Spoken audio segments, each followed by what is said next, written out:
Inter Miami will host the New York Red Bulls. That's first against third in the East. Messi red hot, 4 goals in his last 2 games. Yeah, so it's must see. And now it's against this resurrected Red Bull team that is flying, and it is very good. Did you see that Miami evidently are coming out with a I don't know what the color is, but what the Miami Dolphins, right? Miami Dolphins, they have some sort of tealish type of color that they are associated with. Evidently, I see that they're coming out with a tealish type of thing. I mean, you're pink, right? This is what you are. This is how you identify. This is what when I turn on the television and I see the pink team's playing. That means Inter Miami's playing. And in this case, it means Inter Miami and Messi are playing right now. So I'm excited to see this game. I think that Inter Miami is still too strong. And when Messi's on the field, like we mentioned, they're already up a goal. Our colleague Adam Inman, big Galaxy fan, complained to me that our last pod was too much of a Messi love fest. He's one of these MLS fans that's annoyed that Messi is sucking all the oxygen out of the room. All right. I'm going to try to do this calmly to the extent that I can. All right? Messi is a phenomenon, okay? You would be derelict in your duty as, in our case, working on television. So when it comes to media, when it comes to a team, whether it's the actual team that he plays on or a team that you are playing, if you were not to publicize it, if you were not to lean into it, and the numbers back it up, whether it's the people watching, whether it's the clicks, whether it's the attention, whether it is the cascading of the story that permeates through, Messi is blockbuster. Messi is important. I'm sorry that your team or your player that you liked is not on Messi's level. Let's be honest. Nobody is, and that is why we continue to talk about it. And this is nothing new for Messi. This isn't something new now just because he's come to MLS. Messi has always been blockbuster. If you had asked any of these wonderful people here in our digital side here, what clicks?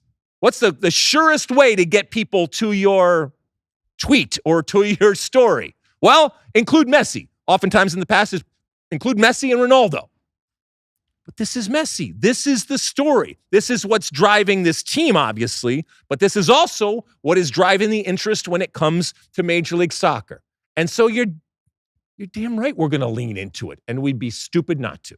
Finally, some big news. Tom Burgert reporting that the expansion San Diego team very close to inking a deal with Chucky Lozano for 2025. Has Chucky Lozano, has he lived up to the hype? No. This move from Napoli back to PSV, I think, was a step down and a disappointment in his career. I think he would have wanted to stay at that Napoli level or perhaps even parlay it into something even better. There was this back and forth, if you remember, of what Pulisic is going to be and what Chucky's going to be, and this, the pendulum and the compare and contrast with this and that. So that's Chucky individually, and as it relates to his progress or lack of progress, or lack of fulfilling whatever that destiny was. As it relates to San Diego, I think this is a no-brainer. I think you pay him what he wants, and you hope that you catch that lightning in a bottle that LAFC did with Carlos Vela.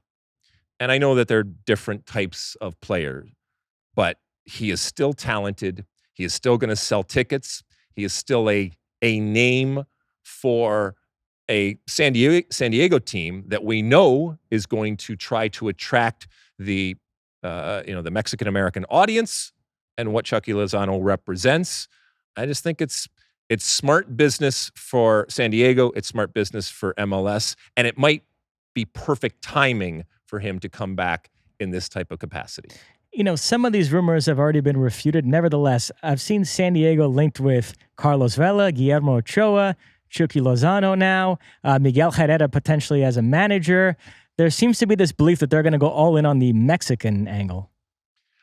I think that you have to have that as part of it, but it cannot be all of it. And anybody, whether it's Warren Barton or anybody else that lives down there, will tell you very, very quickly, Landon Donovan spent a lot of time down there, obviously, that it's a very diverse type of city.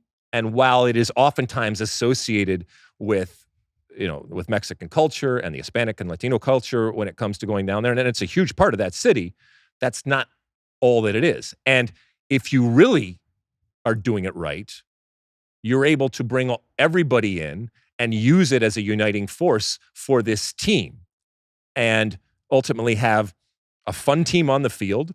Yeah, you might have connections and you might have history and you might have heritage with some of the players on the field, but even if you don't, that's not a deterrent to you coming to watch. So I get from a business perspective why they would do something like that, but that can't be everything. And you can't put all the eggs into that one basket, because in doing so, you risk alienating a huge part of that wonderful soccer community that exists down there. Yeah, we'll see about Chucky. He's 28. Right now he's playing alongside Des, Tillman, and Pepe at PSV. As we mentioned in the previous segment, he's probably going to win a league title this upcoming weekend. And then who knows, 2025, he could be here in MLS.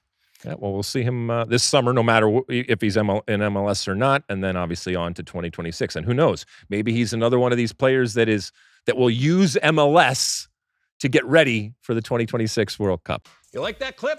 Well, my State of the Union podcast drops twice a week right here on my very own YouTube page. The only way to stay up to date is to hit that subscribe button down below. Size the day, and see you soon.